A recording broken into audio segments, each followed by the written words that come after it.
Hello, in this video we'll take a look at the content in Unit 4, Activity 2. And in the previous activity, we looked at letter writing, specifically business letter writing. And so in this activity, we're going to look at a different type of technical or business communication, which is called memos. And so a memo, as you'll find, is going to be shorter generally than a letter. And it's usually written more directly and quickly, and it's usually directed towards someone that you already know. That makes it different than a letter, because a letter you're usually writing to someone that you don't know requesting information. So like, for example, we looked at cover letters, inquiry letters, and complaint letters, and generally you're not writing those to someone you know. Whereas memo writing, you're pretty much always, writing to someone that you already know. So that's going to be a big difference. In terms of similarities, though, we're still going to be looking at the same categories or criteria that we looked at when we looked at letters. We're still focusing in on making sure we know our audience, we know our purpose, we want to make sure we use the correct format, and we want to make sure we use the correct voice. So those four criteria are still important. All right, with that said, if we go down to the action here, you can see sort of the an example of the top of a memo right here. And so you got to, from, date, and re, which would be the sort of your title here. Okay. As I just mentioned, we're going to go over those same four criteria that we looked at with letters. So you want to understand your audience, making sure you understand who you're writing to in a memo. And again, as I previously mentioned, you're not writing to the same type of people as you would a letter. You want to make sure you understand your purpose. It's very important in a memo that you make crystal clear what your purpose is and that you say it hopefully directly and quickly. In terms of the format, you'll notice that there are some big similarities to letters, but there are also some differences in the way that you would format a memo.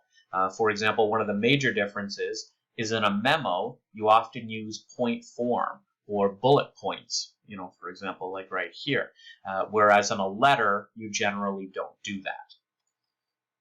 And so please do make sure you understand the headings, that you understand how you use an introduction, how you write a body, and how you write a conclusion in a memo. Sometimes a memo will include necessary attachments. So oftentimes you're writing a memo to someone that you're working with or someone that you're trying to share information with. And so you have to include attachments. And so that's popular in a memo. And then lastly, voice.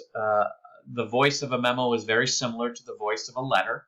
You want to be direct, you want to be concise, and you want to be businesslike.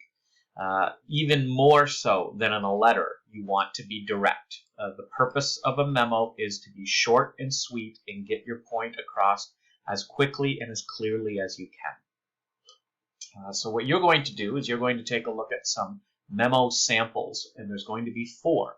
So if we take a look here, you've got memo number 1, job progress report, memo number 2, reminder of parking guidelines, memo number 3, a proposal to set up a web page, and memo number 4, plant tour. So I want you to take a look at all 4 of these memos, and as you look at them, take note of whether they're correctly, identifying their audience, whether they're clearly establishing their purpose, whether they're using the correct format, whether they are using the correct voice. Because in the assignment that you're going to do in this activity, you're going to have to critique and rate these 4 memos. So it's important that you look through them carefully and that you can spot the positives and negatives in each one of these memos. And in the consolidation, you can take a look at a video here. It's on writing clear business memos. The word business, maybe we shouldn't focus on that word business too much, because letters in the previous activity and memos in this activity, we're not just writing them in a quote-unquote business setting. You write memos in a school environment, in an academic environment. You write memos in any type of job space. It's possible that you would need to send memos when you're working in any sort of organization, whether it's for profit or not. Memos are going to be used. So the word business, I don't want you to construe that with the idea of like a business office. Memos can be used in all sorts of settings. With that said, again, you can watch this video for a clearer description of how to write memos. And then when you're ready, move on to the assignment.